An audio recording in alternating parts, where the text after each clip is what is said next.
অনেকেই heart অ্যাটাককে stroke বলে মনে করেন, এটা ভুল ধারণা।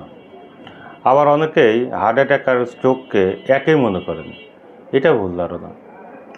আসল সত্যটা হলো স্ট্রোক আসলে মস্তিষ্কের রোগ, আর হার্ট অ্যাটাক হলো হৃদরোগ, মানে হার্টের রোগ। স্ট্রোক সাধারণত দুই ধরনের হয়। একটা হলো মস্তিষ্কের রক্তনালী ফেটে রক্তক্ষরণ হলে, আর আরেকটা হলো মস্তিষ্কের রক্তনালীতে রক্ত চলাচল বন্ধ হয়ে গেলে বা মস্তিষ্কের রক্তনালী বন্ধ হয়ে গেলে। কিভাবে বুঝবেন একজন মানুষের স্ট্রোক হচ্ছে বা হয়ে গেছে? হঠাৎ করে কথা বলতে জড়িয়ে গেলে বা কথা বলতে সমস্যা হলে, মুখ একদিকে বেঁকে যায়, একদিকে যদি মুখ বেঁকে যায় তাহলে বুঝতে হবে যে তার স্ট্রোক করছে, এ ধরনের লক্ষণ আছে।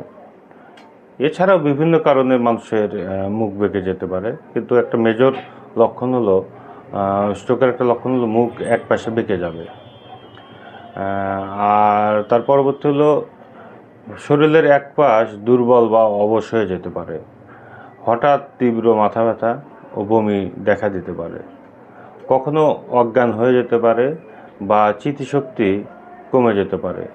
এই লক্ষণগুলো দেখা দিলে এক মুহূর্তও দেরি না করে নিকটস্থ হসপিটালে গিয়ে একজন চিকিৎসকের শরণাপন্ন হন।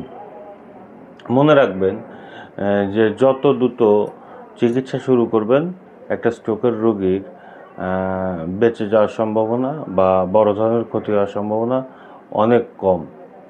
শেষ কথা যেটা বলতে চাই সেটা হলো যে স্ট্রোক মানে মস্তিষ্কের সমস্যা, এটা হার্টের সমস্যা না। এই ভুল ধারণা আমাদেরকে দূর করতে হবে। সঠিক তথ্য জানুন, জীবন বাঁচান। সবাইকে ধন্যবাদ।